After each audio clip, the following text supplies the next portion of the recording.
Hey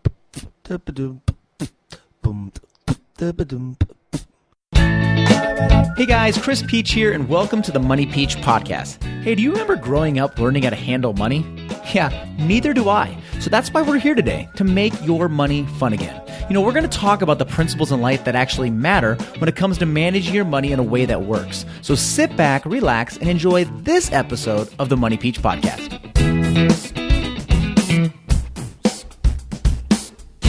Before we jump into another amazing episode of the Money Peach podcast, I want to take a second to talk to you guys about my free live training event, Stop Living Paycheck to Paycheck and Just Live.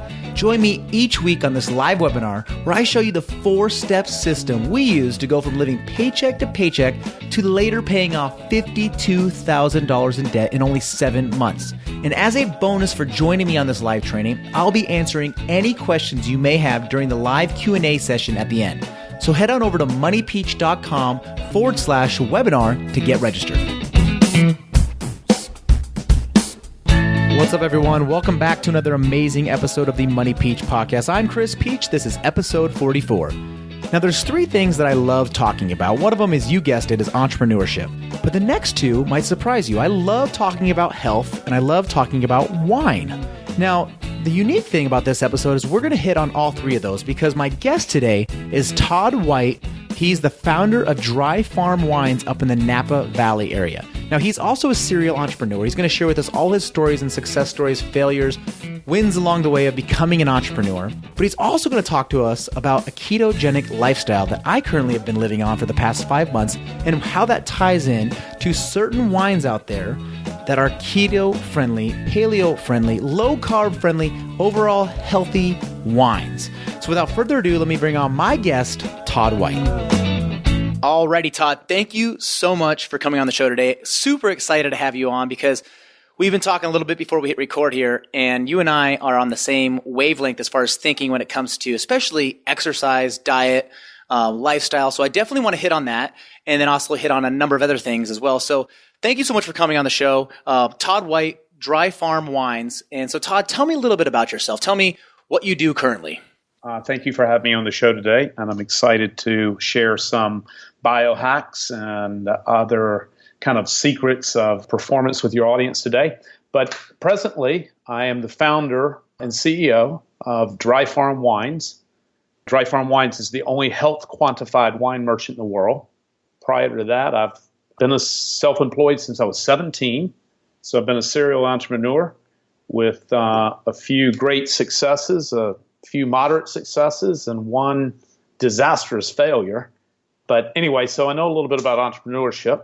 But presently, I am selling healthy wines, and lots of them. Our business grew 100x last year. Not 100%, but 100x in revenue, and profitable from $1, I'm happy to tell you. Okay, so I think you just grabbed everybody's attention because you mentioned some key factors there. Wine, right? We all like wine. 100x entrepreneur, serial entrepreneur, and one of the things you talked about, which you said you were willing to share earlier, was about your failure in business. And I think a lot of times we hear all the success stories and we are too afraid to talk about our failure. So I want to hit on all that. So let's just back up a little bit, Todd. Tell me a little bit about where are you from? Let's start off as a child. What part of the country are you from? Born in Charleston, South Carolina, grew up in North Carolina. Actually, I'm a high school dropout. That's what got me self-employed at 17. Then I moved to Atlanta in my mid-20s and kind of launched what I would call really my first real company. I lived in Atlanta for 15 years and exited 2 companies there, both that I founded. Then that's when I moved to Napa Valley, where I live now in California, and have lived here for the last 17 or 18 years. Okay, so society will tell you that, oh, you have to finish high school. You just said you're a high school dropout. So how do you go from being a high school dropout into the working field? I mean, you said you went right into being an entrepreneur. What did you start with? I started with a car wash.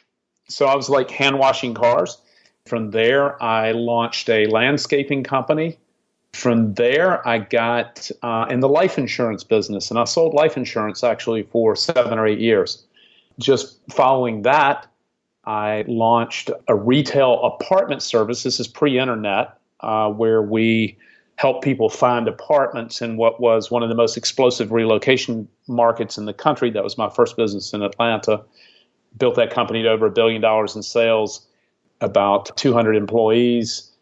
From there, I launched a corporate housing company that provided, this is pre-Airbnb, that provided short-term housing to corporations and had major companies who were my clients, and exited both of those companies. One was a public transaction, the other one was to a private group. And that's when I moved to California, which was kind of the beginning of a new stage of my life. But the thing about education, I think it's really important. One of the things that we're facing today in the crisis, the epidemic of debt associated with education. And so for young people who are coming out of school, and I'm not suggesting anybody should drop out of high school, it just happened to be the right thing for me. I'm also a very curious, self-taught learner. So I'm constantly reading and learning and experiencing. So for me, my education began when I left school, right? So I just didn't fit into that structured environment. It just didn't work for me. And it doesn't work for some people, for many people. But I think what's happening now is that we have this expectation of, okay, well, let's leave school, let's go to college and get a degree, and we're racking up, kids are racking up tons of debt. And then they realize that, wow, I've got to go get some kind of postgraduate degree to even get noticed anymore. So then there's more debt. And they're just different ways. And as you know, and as most people will tell you, who have graduated successfully from college, unless they're using specialized skills that they learn there, like you're a doctor, a lawyer, an engineer, unless you're using specialized skill, just general degrees are not typically very helpful in the business world, right? We don't really teach you how to be successful. We don't really teach you how to be healthy. We don't teach you the basic skills to have a successful life in school. Now, here's what school does do, and I think it's very effective for many people in this way. It gives them a transition phase between childhood and teenage and adult and adolescence. So it's a transition point that's pretty safe, particularly if you go away to school. It's kind of like, okay, well, I'm moving out of the house. I'm sort of learning how to be an adult. The other thing that it does is it does demonstrate one really important thing that many people lack.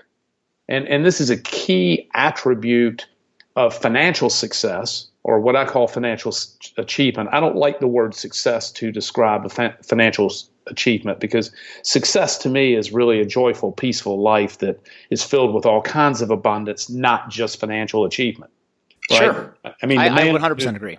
Yeah. So to have financial achievement without fulfillment is misery, right? So the second point that I think college does do particularly is it demonstrates that you can actually begin an initiative and finish it, right? And so I think that's important.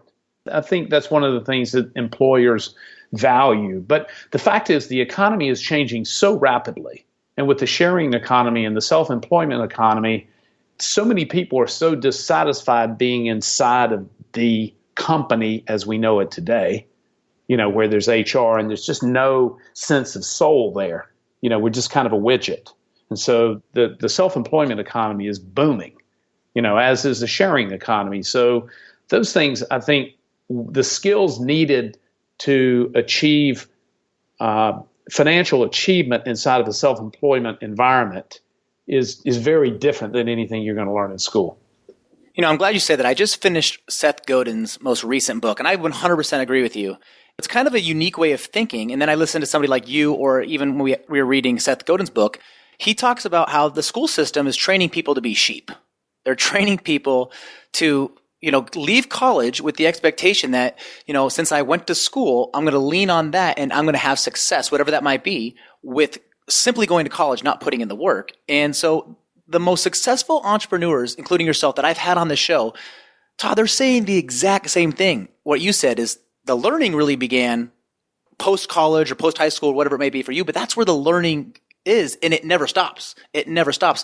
2 episodes ago, we had George Lawton on. He's a real successful real estate agent / broker, and he said the same exact thing. He was a college dropout, 16 credits short of going to college, and he says, but my learning really started after college. It's a unique way of thinking because we're trained to go to elementary school, and you go to middle school, high school, college, postgraduate school, come out with $38,000 in student loan debt and say, okay, now where's the money? If you're lucky, it's 38. Could be 138. You're right. I think what's really important is that, we don't really learn. We don't start to learn. And I'm talking about gravity of learning. We don't start to learn until we experience failure. because failure is an indelible teacher. Success is a very poor teacher. Success is just a lot of shiny objects and distractions from your real life purpose. So success just creates a lot of opportunity for shiny distractions. But failure, this is where we learn. From my perspective, my greatest learning did not come until my greatest failure. We fail repeatedly. We're failing daily, we're failing weekly, we fail quite often. But until we have a dark moment that brings us in touch with an awakening of who we really are, right? I think that's when we really have an opportunity to understand how to truly be successful in life. So the transitioning, would you mind sharing maybe a story? You said in the beginning that, you had a lot of success, some medium success, some great success, and then one devastating failure. Could you walk us through that? Yeah. So just quickly, I launched a startup. I was in it for 3 years. It was in senior healthcare. I launched it in the wrong place for the wrong reasons with the wrong people, all of which is my responsibility. I own 100% of those decisions. But I ended up raising money. I ended up investing a few $1 million of my own money. And I ended up closing the business down.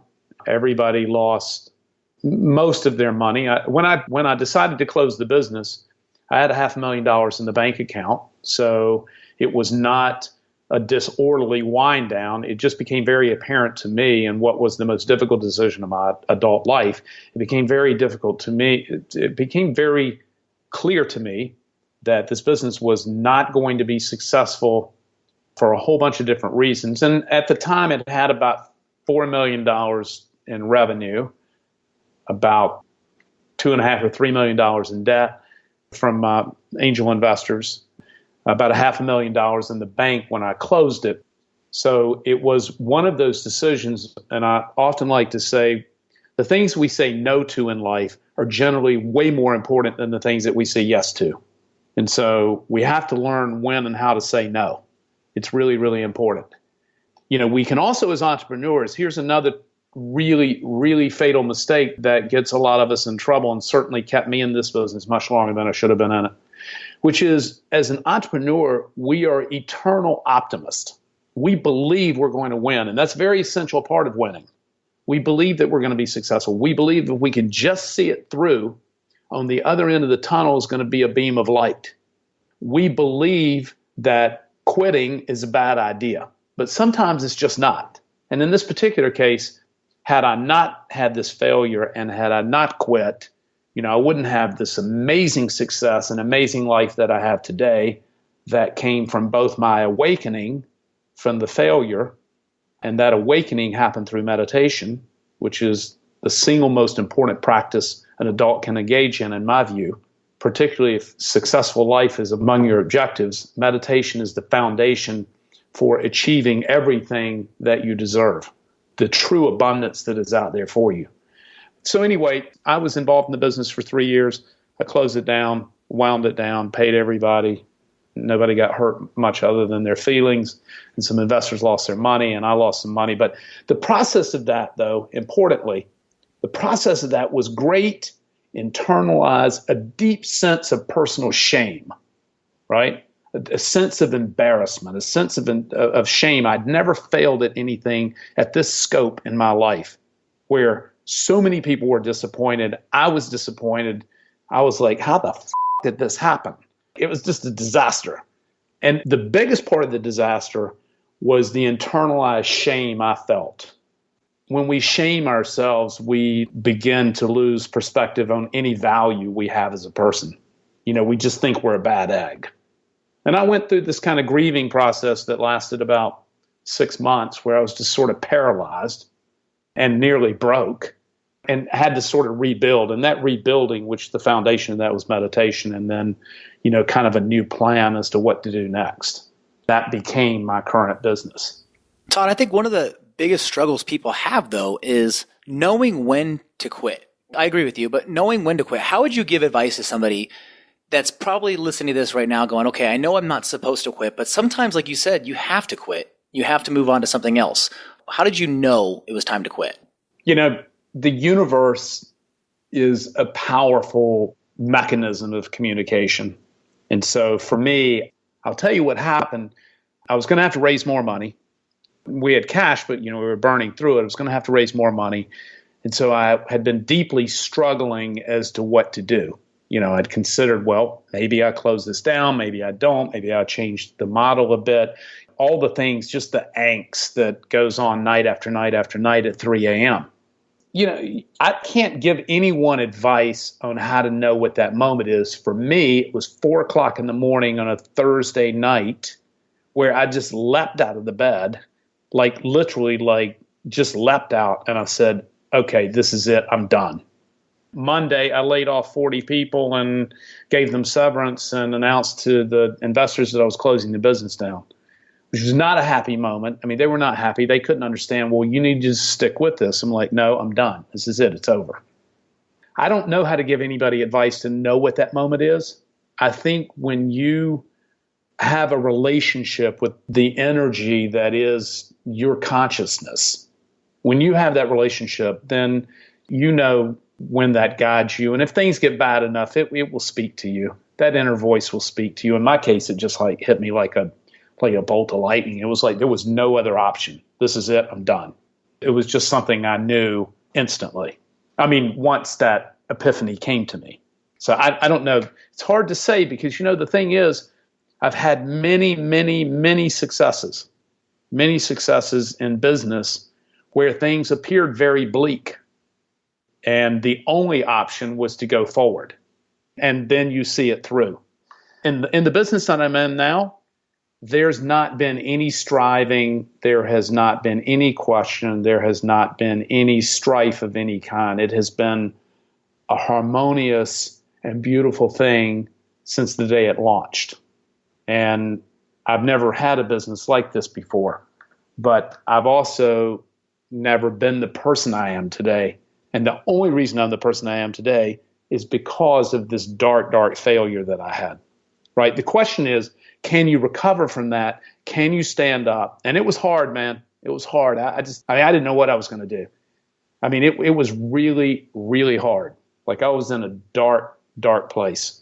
Just no motivation, no energy, just in a dark, unknown place, just paralyzed.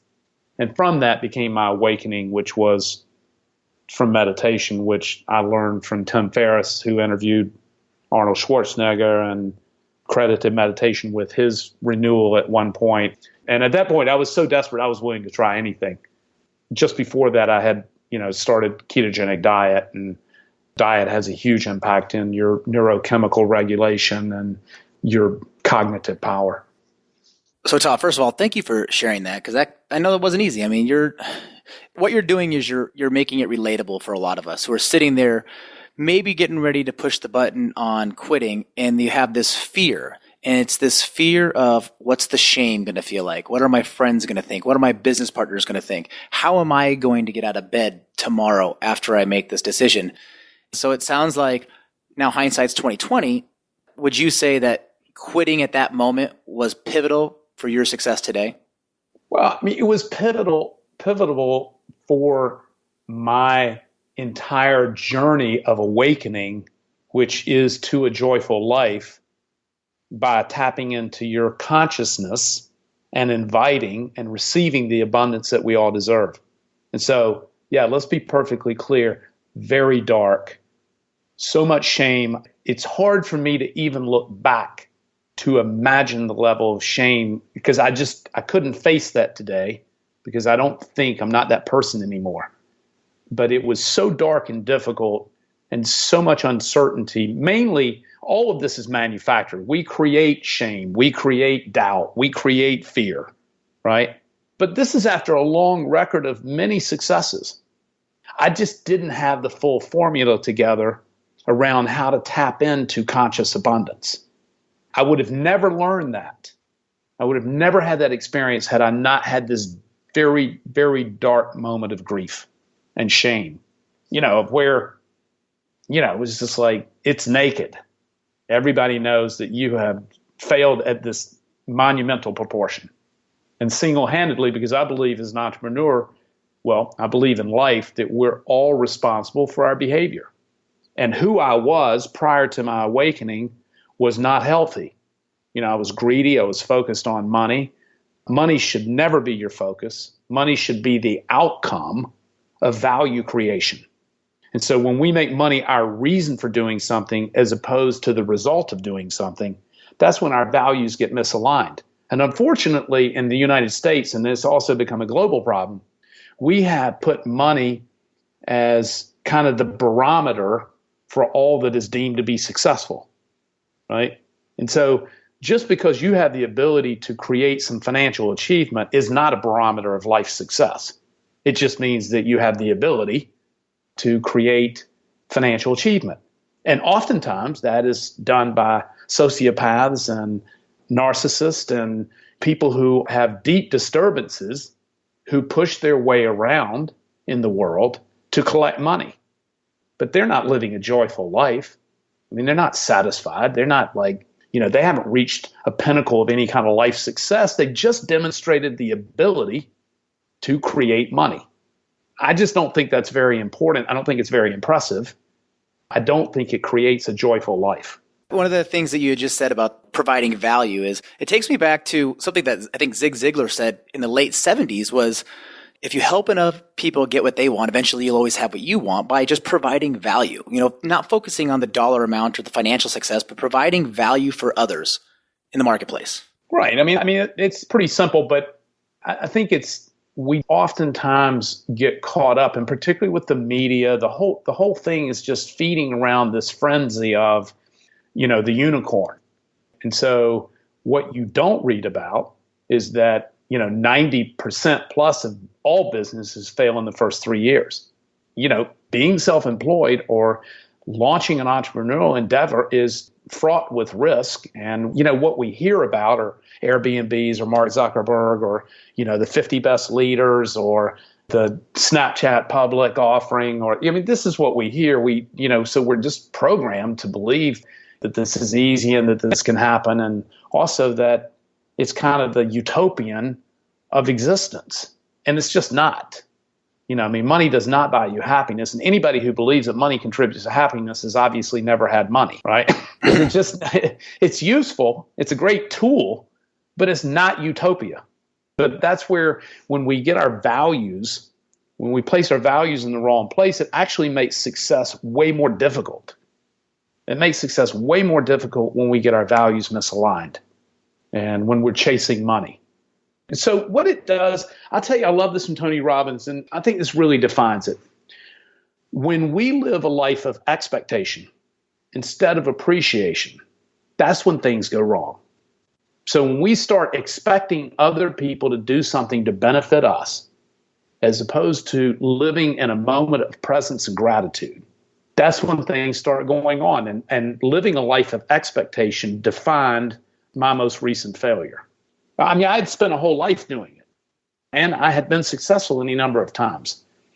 But when we spend our life consumed with expectation, meaning what am I going to get, as opposed to appreciation for where I am, that's, I think, when a lot of things start to go wrong.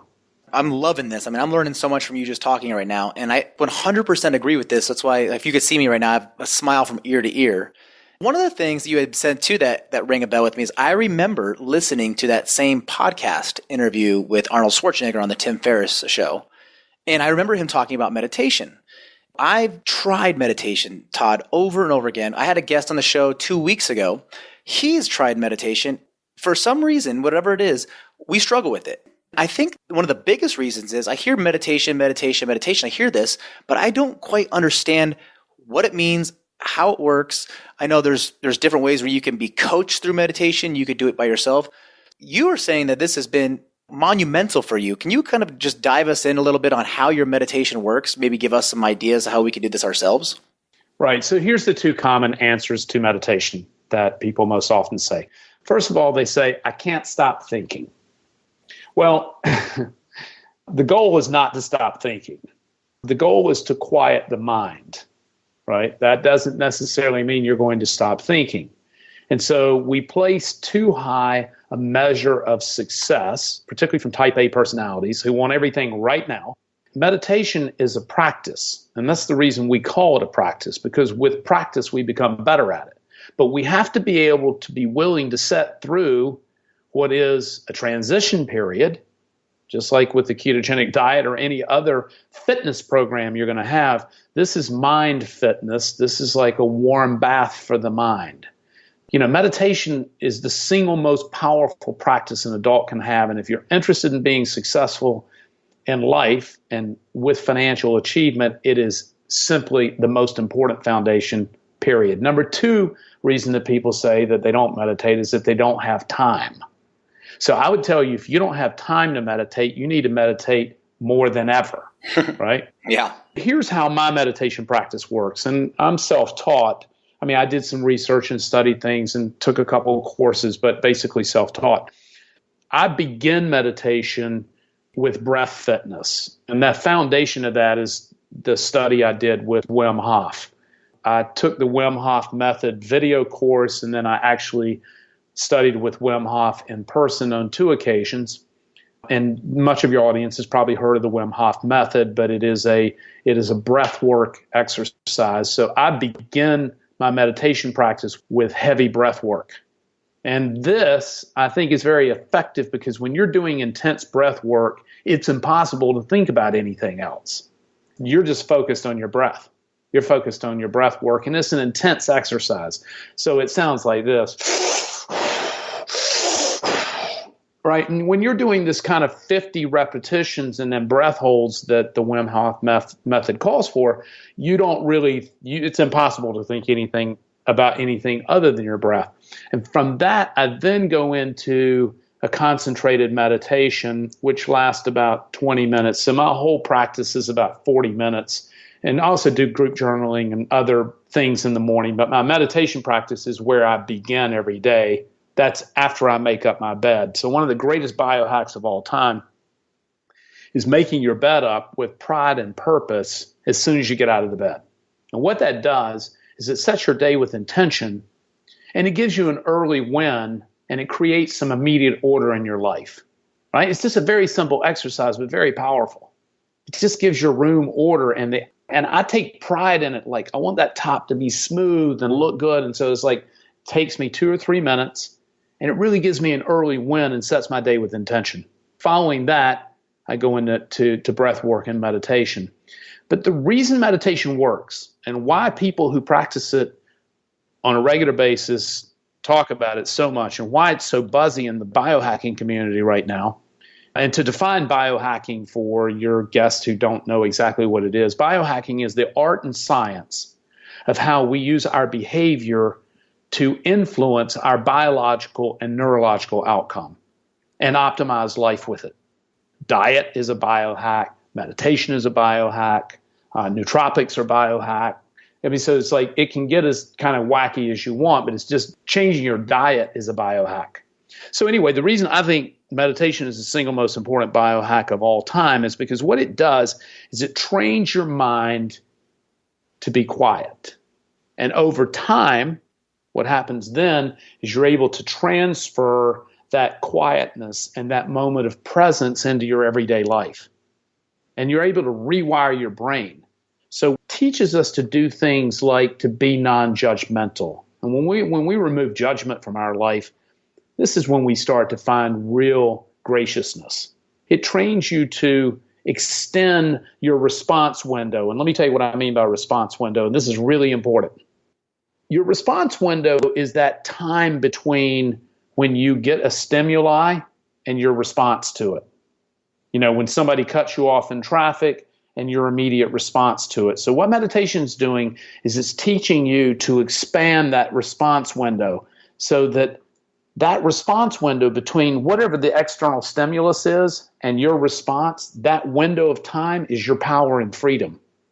And the longer you can extend that between your response to the stimulus, that's where you find power and freedom. And meditation helps really slow you down to where you become a lot more deliberate and thoughtful and more patient in making those decisions and how you process life. And so that's the real power of meditation. Does that make sense? That makes perfect sense. And it's no one has ever said this before. And when you were saying it, I had this huge smile because I also make my bed every single day. This has been ingrained in me since I was maybe 4 or 5 years old that, your bed gets made. At the time, I thought I was just doing it. My parents made me do it, but it was because of the having an immediate win. You get out of bed and you have an immediate win. I have a 7-year-old and a 4-year-old. Before they can get out of bed, before they can leave the room, they know they have to make their bed. And so it's an automatic win every morning. And it's funny to see, even at that age, Todd, 7 years old, the pride that comes in with him making his bed. So I think looking what you just mentioned is I look back going, I didn't realize it until maybe you just said this, is it's been a win, a guaranteed win for me every single day by just accomplishing that one task when I wake up. It sets your day with intention and purpose. And let me tell you other ways that your day is reinforced and other hacks that you can use to enforce that intention. Taking the stairs as opposed to the escalator, like at the airport. That is an intentional move. That reinforces your day with intention. The way you walk, the speed in which you walk, the intensity in which you walk, that reminds you that your day has intention, right? And so this kind of auto programming, this about keeping intention and purpose at the front of your life, and meditation helps with this, is critical if we want to achieve financial success and if we want to achieve life success. We've got to keep intention at the front of our mind. Making your bed is the first act of intention of the day. But there are others like taking the stairs or the intention of how you walk or the intention of how you focus on being the light in the life of others, right? Whether it's your Uber driver or a waitress or waiter at a restaurant or all the opportunities that you have to be present, to remember that you can and should be the light that you walk around with, right? That's also an act of intention. Because most of us, if we're not acting with intention, we forget to really be grateful for the people who are serving us and to add light to their life. And when we do that, we add light to our life. Just like when we smile, right? When we smile, even privately, just in the car, just when I see something beautiful, just to notice it and to smile to myself, this adds light, right? I want to add that same light back to others. And when we do, they react back to us. That gives us fulfillment. In Tim Ferriss's book, Tool of Titans, I think it was Gabby, who's the volleyball player? Off the tip of my tongue. We'll put a link in there. But anyway, she had said, one of the things that stuck with what you just said is she had said, she's intentional about her life. And one of the things she tells people and she tells herself on a daily basis is go first. Meaning when you have the Uber driver. Oh, you're talking about Laird Hamilton's wife. Yes. Yes. Yeah, Gabby. Gabby. So her thing was go first. Everything was go first. So, this was 4 months ago I read this book, and I intentionally still have it in my mind that, if I, see somebody in line at Starbucks, it's, hey, how you doing? Just a kind of a stranger kind of a thing to do, but I'm thinking in my mind, go first. She had said, her thing is to go first. Her thing is, to initiate conversation, to smile first, to say hello first, to just provide value to someone's day first. That's a part of being intentional, like you had just said. And so it's so ironic that you're saying the same thing. It's like full circle coming back to me now that, wow, I just read about this, been trying this out for a couple of months, and now you come along and say this exact same thing, which it's amazing. It's refreshing to hear this, coming back full circle, like, wow, Todd's doing this. Other people are doing the same thing. Well, let me take you back to meditation for a second, because here's what meditation does. So meditation frees our mind to focus on intention. Now, what I mean by that is that most of us, certainly me prior to my awakening to abundance, is that we spend most of our day in the trauma of thinking. Now, neuroscientists speculate that we have about 65,000 thoughts a day. The problem is 95% of them are the same thoughts we had yesterday. And they are thoughts of the past and anxieties of the future. And so we're not living in the present moment. And when we live in the present moment and we're not caught up in the trauma of thinking, and this is what meditation does. Meditation trains the brain to quiet and to be present. right? And then you carry that throughout your day. And when you're present, you can focus on intention. But when your mind, that film, is going on all day long, I'm not enough, I'm not tall enough, I'm not rich enough, I don't have pretty enough hair, I'm not thin enough, whatever your I'm not enoughs are, I'm not successful enough. We're caught up in this, this constant monkey mind, this constant train of thought about all of our deficiencies, right? None of which have any bearing on reality. This is what leads to fear.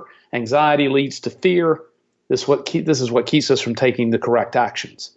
So what meditation does is it opens up that space. When you can stop the trauma of thinking, you actually have channels to receive all that you deserve. It's just most of us are blocking it by this incessant thinking all the time. I'm not talking about thinking that solves critical problems. I'm talking about thinking that is useless, right? And we spend all day involved in it, and Facebook reinforces it. And how do I look? And what's everybody think about me? And, all of this nonsense. Meditation quiets all that down. This is the reason when you hear people talk about meditation the way I do, from people who practice it and know the profound effect that it's had on their life and the profound effect it's had on the lives of others. In fact, at my office, we start the first hour of every day. I work with 10 people in my office. The first hour of every day is dedicated to meditation and to gratefulness therapy. The first hour. We don't open till 10. We don't open till business to the public. We're only open 6 hours a day. We're open from 11 in the morning to 5 in the afternoon.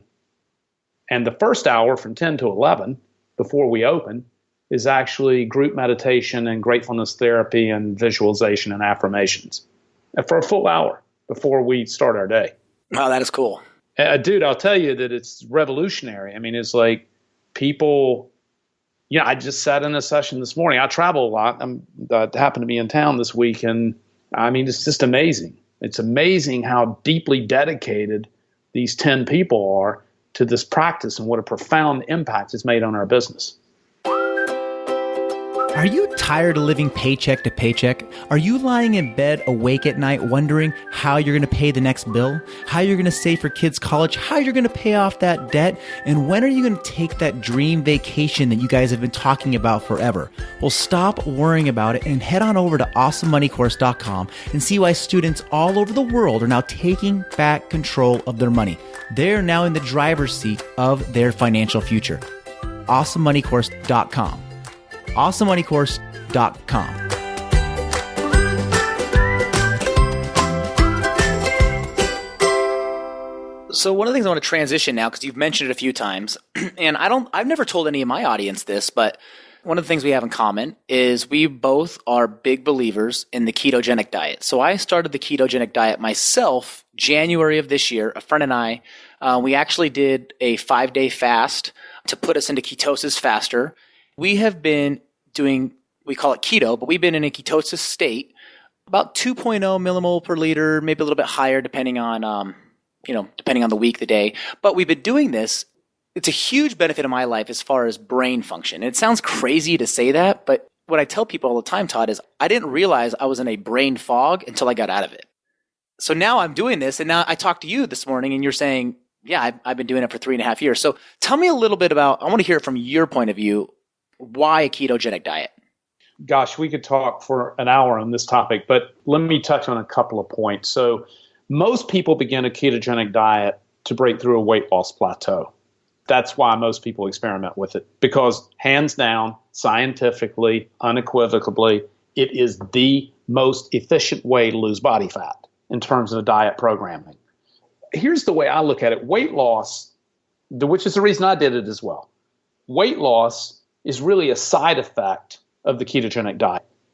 The primary reason to experiment and to eat a ketogenic lifestyle is not only is it delicious and easy, but is for cognitive performance. So the brain power is just unbelievable. The energy flow, unbelievable. The focus, my memory probably increased 300%. I mean, it was just like I've had such extraordinary neurochemical balance.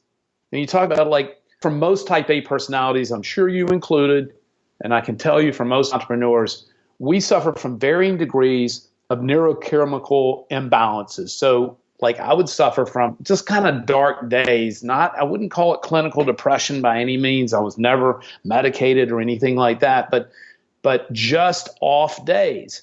This has to do with our neurochemical regulation and balance. Ketogenic cured all that for me. No sense of kind of off days. And now there's a reason for this. And this is the most important thing. Here's what I want to explain to your audience who doesn't really know anything about ketogenic, or one of the facts that people don't really think about what a state of ketosis or being ketotic means.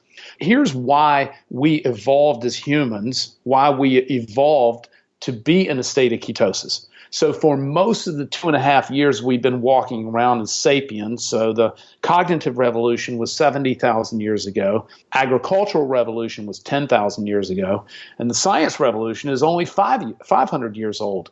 So we're really pretty new at all this, but for most of the 2.5 million years that we were walking around before 10,000 years ago, we did not, as humans, we did not have access to regular food supplies. So we were hunter-gatherers. So we would be going periods of time without eating. During those periods of time, then we evolved for the liver to process our own body fat as energy and produce these ketone bodies. Now, the reason that evolved to happen that way was because if we did not have ketone bodies, if your liver did not convert fatty acids to energy source, we would die after about 7 days. Your brain would shut down because it doesn't have any fuel. You would starve to death in 7 days. But the fact is you can stay alive for somewhere between 60 and 80 or 90 days for most people without eating. You'd have to have water, of course, without eating before you would die. But for most of that period of time, you would stay in a state of ketosis, burning fat as your fuel source. Eventually, you would start to consume lean body mass, but that happens really later in the starvation phase. So you burn fat as your energy source when you're not eating. Now, here's how we know, and you hear all kinds of reports about this. Here's how we know that being in ketosis is actually a superior state of performance. If in fact, as hunter-gatherers, a million years ago, if in fact, when we didn't eat, if we became cognitively dysfunctioning and we became weaker in our performance, we wouldn't have survived as a species. So in fact, when we don't eat in the short term, the opposite happens. And you hear people talk about this in fasting. They'll say, well, the first 2 days were hard, but wow, then I had this kind of amazing clarity after day 3, right? And so what ketosis is doing is ketosis is mimicking, the ketogenic diet is mimicking the positive effects of fasting, right? And so what we get in ketogenic state is we get a heightened mental alertness and we actually become stronger. So you'll have your personal best. You'll have great power at the gym. Now, there's a period of adjustment. Your performance will likely decline just in the beginning, right? And then it'll rebound higher than ever. But here's the reason that, again, from an evolutionary point of view, if in fact being in ketosis made us weaker, if not eating and not having access to regular food made us weaker, we wouldn't have survived as a species. In fact, it makes us stronger so that we could go out and actually find food, that we would have the power. If in fact not eating made us weaker and tired, it will for a glucose burner, for sure. If you don't feed your glucose, you're going to have blood sugar swings and you have energy swings. But I'm not talking about that because there wasn't any glucose burners in hunter-gatherer phase.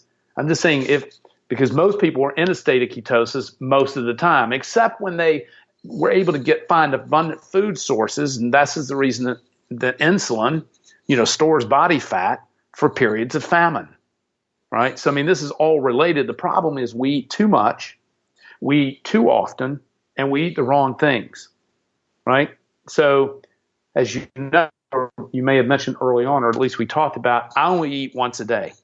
I eat around between 6 and 7 o'clock at night. I used to do an 18-hour fast with 2 feedings in a 6-hour window, but when I went to single feeding or single meal a day, I had amazing results, personally.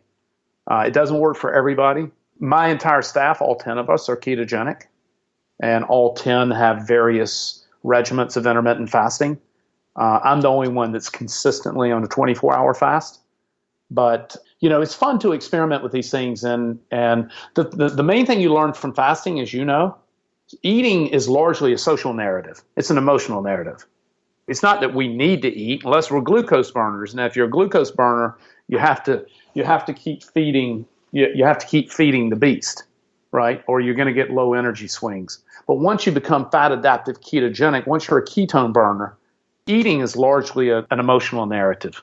In fact, I'll tell you what most people say who are in ketosis is that if they're eating twice a day, that they oftentimes have to remember to eat lunch. Have you had that experience? Todd, that's exactly what my wife's come home from work before, and she said, "Did you not have lunch today?" And I have to think about it, and I said, "No." And she's like, "Aren't you hungry?" No. And no, I'm not hungry. Right. So when you're in ketosis, this is another thing. Not only is it metabolically the most superior diet for burning fat, but the other most awesome thing about it, you're never hungry, right? So it's not a life of deprivation. It is a life of optimization. And this is the really key thing to understand. I don't want to be deprived. I want to optimize, right? And so in the ketogenic diet, you're just never hungry, and there's no sense of deprivation. There is only the empowerment of optimization. That's been your experience, right? Everything that you're saying is exactly what I've been thinking in my mind the last 4 months of the factors that going to this ketogenic diet have the results. And so the results for me, what are the byproducts, I will call it, is so it's so ironic to think that we live in a society where everything is no fat, low fat, reduced fat, no trans fat. That's what we're sold on. We're told that over and over and over again. It's just clever marketing of, hey, fat is bad and everything else is good. And then we have these extreme high rates of, type 2 diabetes later in life. It's an epidemic. And so then you have people like yourself who are in ketosis, or myself, and we are going against the grain by, I'll be honest with you, I do 200 grams of fat per day. And I do just under 50 carbs a day. I tell somebody that I take in this much fat and they think I'm out of my mind. But the byproduct has been better health. I had a physical. It's the best I've been. I'm 34 years old, so I get a physical once a year. The last 10 years, the best health as far as what my physical says is best health. I do CrossFit on a daily basis, and every year we do this big thing called the Open. And this year's Open at 34 was better than the Open at 29, 28, 27 years old. I'm better at 34. And so people still, it's hard for them to believe that you're taking in this much fat, you're going to the gym without any carbs, and I'm still performing at a high level. Have you had that experience as well? Well, of course. Yeah. From a physiology point of view, it makes all the sense in the world because I know I am burning my fat as my own energy source, so there's an abundant supply of it. I mean, I have a 30-inch waist. I'm ripped out, but I'm still carrying around probably 40,000 calories of stored fat. At any given time, you can only store about 1,800 calories of glucose in the way of glycogen, right? And so it's stored in your muscles, a little bit in your liver, and a little bit in your brain. And the rest of it, what can't store, if you consume high glycemic carbohydrates or refined foods or sugar, what happens next is that insulin then stores what it cannot store as glycogen. It stores as fat, right? And so that's the epidemic that we have is not our fault. See, the epidemic was created by greed and conspiracy with the government. So as an example, I mean, we know that Ancel Keys' study in 1961, he's the godfather that the scientist who vilified fat in his 7-country study, which has been completely debunked now. Actually, there were 22 countries in his 7-country study. He just chose the 7 that most closely fit his hypothesis. In fact, when you looked at the 22 studies, his science wasn't supported at all. So it started with Ancel Keys and then became the great fraud of all time, which is the Department of Agriculture has been the governmental agency that has been responsible for what was the food pyramid, which is now myplate.org.gov. So dietary recommendations are coming from the Department of Agriculture. Now, let me tell you what their job is to do. The Department of Agriculture's job is to sell sugar, corn, and grain. That's their job. And so this is how you get this misalignment of recommendations. Furthermore, I don't know if you saw this, but in 1967, the Sugar Association paid half a dozen Harvard scientists to misrepresent their findings, showing that fat was the enemy and not sugar.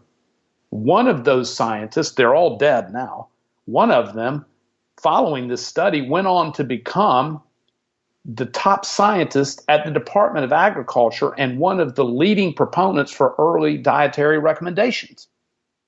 There is a clear pathway that ties all of this problem to the sale of sugar, grain, and corn. Genetically modified corn, which is 100% of the corn you eat is GMO, right? So there's a pathway, and it's well known. I mean, your audience may not have heard about it, but this pathway between greed and the government is responsible for what has made 2 generations of Americans both fat and, more importantly, sick with metabolic misfunction. And there's been a clear pathway to greed that you can tie this all the way back to. Same thing that's happened in our food supply. Same thing that's happened in the wine supply, right? So 52% of all the wines in the United States are made by just 3 giant companies. And you don't know that. The top 30 companies make 70% of all the wine in the United States, right? I mean, you don't know that because they hide behind marketing campaigns that have you believe that you're drinking this wine from a farmhouse or a chateau when in fact it's made in a massive factory filled with poison. Right? Well, the same thing has happened to our food supply. And it all relates back to greed. It all relates back to someone who's not conscious, someone who has no moral foundation, who's trying to poison you and me. That's really the war we're fighting, is to help people understand that there's a real reason for this. It's not your fault. Now, I'm going to give you the information today. If you don't take it and move forward, if you don't live a more conscious life, well, that's your fault, right? But most of this we've just been lied to. You know, it's funny you mentioned that. When I was getting my physical from my doctor, he was going over all the results and he says, "What are you doing differently?"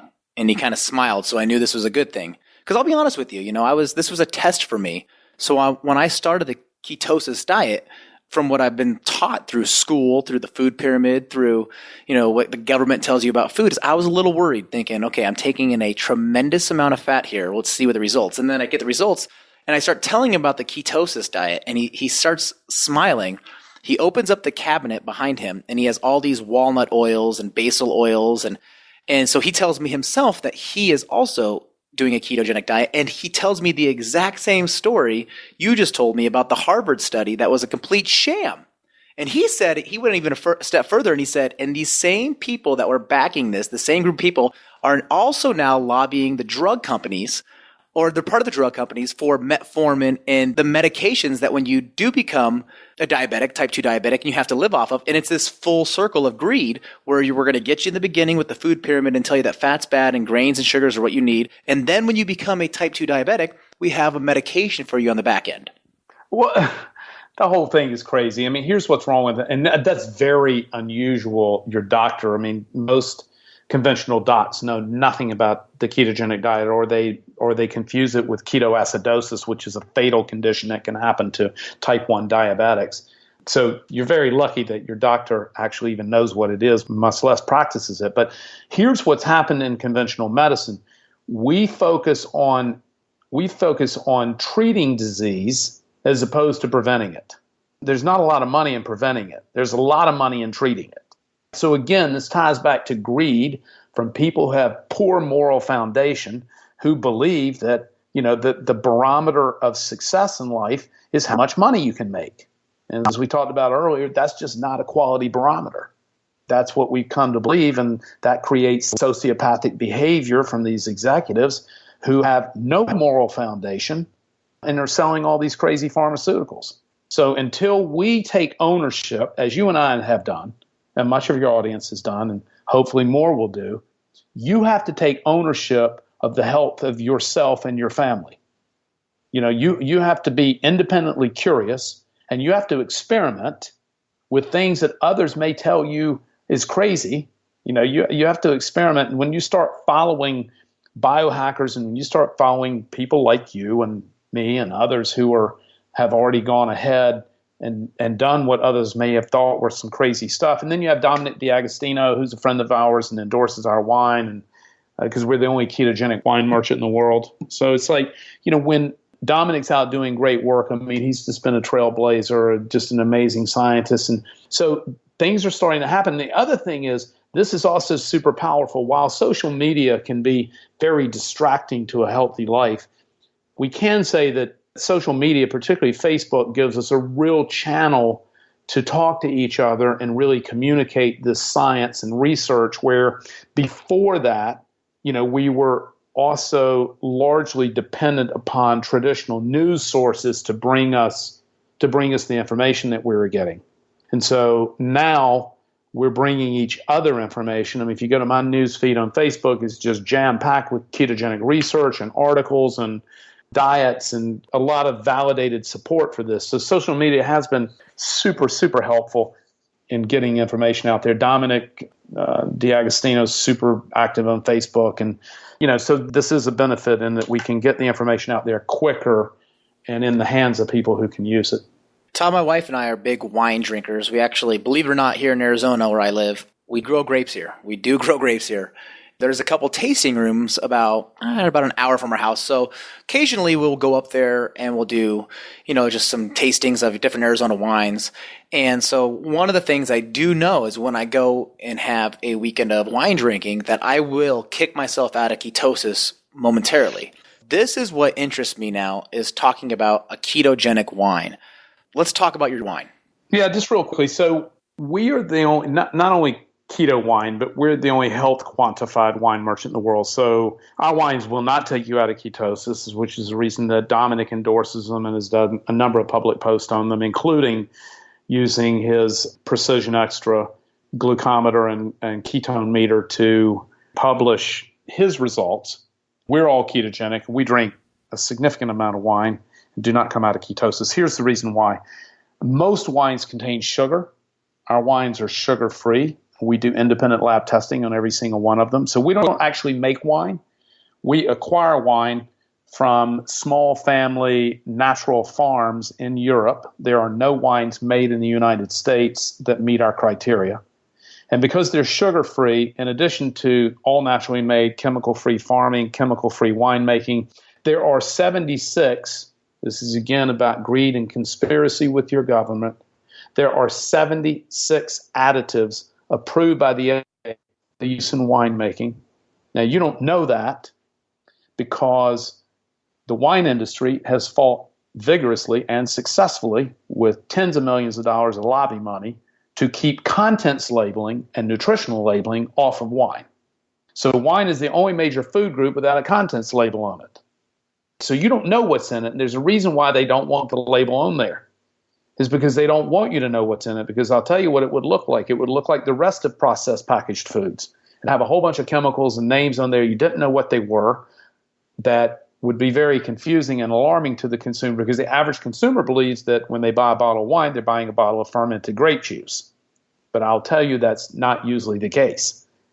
So what's happening is that we test for mold and mycotoxins, sugar. We also only sell low alcohol wine, so we don't sell anything over 12.5%. Alcohol is toxic, right? And so dosage matters. And so when we talk about moderate red wine use and good health, we need to truly be moderate. I don't want to have a glass of wine. I want to have 4 or 5 or a bottle.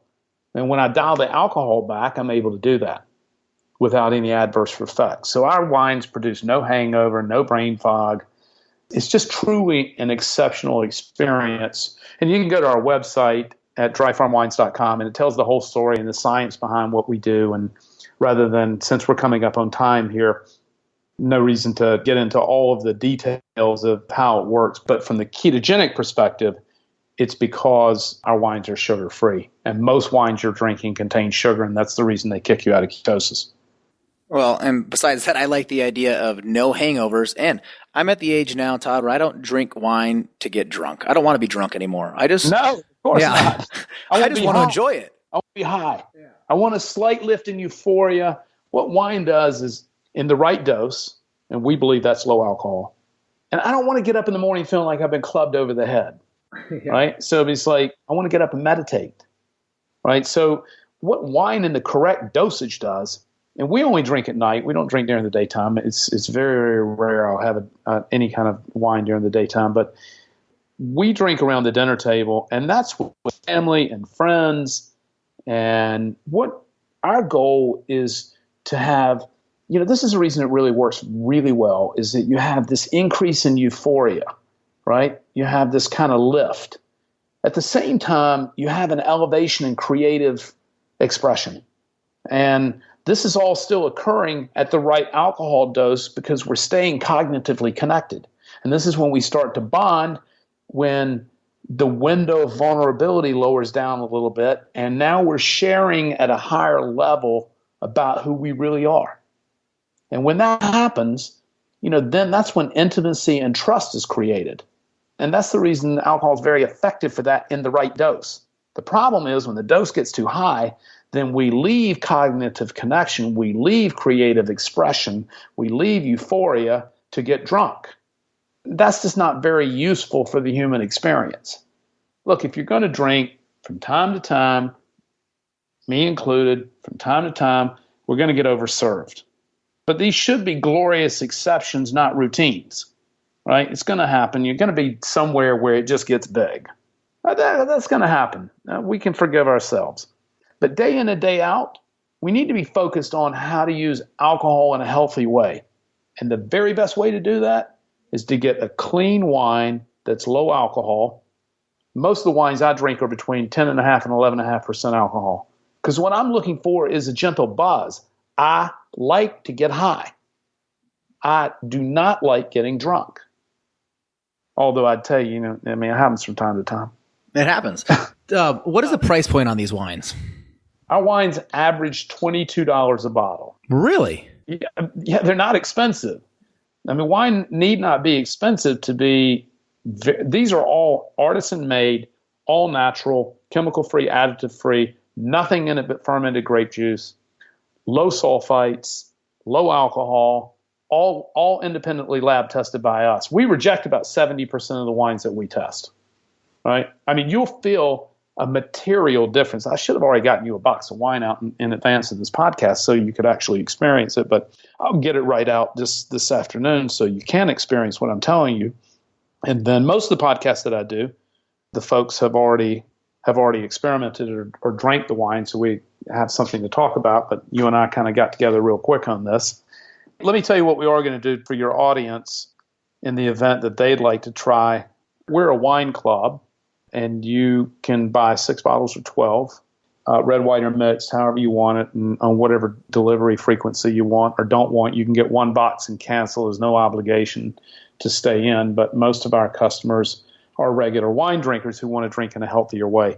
But for your audience today, we will give them a penny bottle, which is in essence a free bottle of wine for trying it out. All they have to do is go to dryfarmwines.com/themoneypeach. That's dryfarmwines.com/themoneypeach. And they'll be able to get a penny bottle. We give it to you for free, but it's illegal to give free alcohol away. So we charge you 1 penny. But anyway, that'd be a great way for them to try it out. And as I said, there's no obligation. And furthermore, it's a 100% happiness guarantee. If they don't like it, we'll give them their money back. It's just that simple. No questions asked. It's just as simple as a phone call, a text, a pigeon, a fax, an email. And we'll give them 100% of their money back, and they can keep the wine. Todd, I can't tell you how much I appreciate that. Did not know you're going to go and do that for us. So I'm excited. I'm excited to stay in ketosis and have a glass of wine with my wife. So very grateful that you're willing to do that. I really, really appreciate that. And we'll make sure that all the links you had just mentioned are in our show notes. So if you don't have a pen and paper, you can't remember it, don't worry. They're going to be inside the show notes. So Todd, wrapping up here, I have just a few kind of rapid fire questions I want to ask you. Go, man. What's your favorite book? Number 1 book of all time. That's a tough question, man, because there's a half a dozen. Okay, I'm going to go back then. If you have somebody that's looking to get started in business, as an entrepreneur, what book are you going to tell them to read first? Well, it's the same book for everybody. Okay. It's The Power of Now by Eckhart Tolle. It's the foundation look, until we can live in the present moment and quiet our mind, until we can do that, we're going to face some struggle, right? I mean, so getting present is the single most important thing for anybody's life, including business life. So The Power of Now by Eckhart Tolle, hands down, number one book I recommend everyone must read.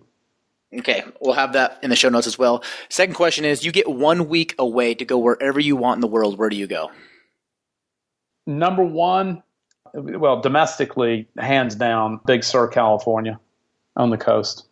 Most spiritual, magical place, I think, in the United States. I would live there, except that it's just so isolated. It's kind of in the middle of nowhere. So Big Sur, and my favorite accommodation there is the Post Ranch Inn. Okay, we'll have links to that as well then. Awesome. Post Ranch Inn, Big Sur. And then last question I have for you is, what's on your home screen right now on your phone? My dog. All right. Yeah, it's a picture of my dog. What's your dog's name? Russia, like the country. I like it. I like it. Todd, this has been exceptionally well for me alone. I know my audience got a lot out of it too, but selfishly, I cannot tell you how much I receive just from listening to you talk. You know, I'm a growing entrepreneur as well, so hearing somebody that's gone through it, through the ups and downs, sharing your story, and being as real and as passionate as you are, I really, really appreciate that. The last thing I want to ask you is, what's one takeaway that you can give us before you head on out? Oh, I mean, the most important takeaway in life is learn to meditate, practice. Be patient with yourself. And most importantly, maybe the single most important thing that also plays into the same narrative is we have our greatest satisfaction and joy in life when we learn to forgive ourselves. Self-forgiveness is one of the greatest gifts of all time. And we just don't, it takes us a long time to really learn how powerful that is. I love it. Todd, thank you so much for coming on the show. My pleasure. And just like that, we wrap up another amazing episode of the Money Peach podcast. Anything that Todd and I talked about throughout the episode, including links to get your 1 cent bottle of wine as being a listener of this show, head on over to the show notes. You can get that over at moneypeach.com/session 44. That's moneypeach.com/session 44. Thank you guys so much for tuning in. Special thanks goes out to my producer, Steve Stewart, and my assistant, Kayla Sloan. Without them, none of this would be possible. We'll see you guys next week. Thanks for tuning in.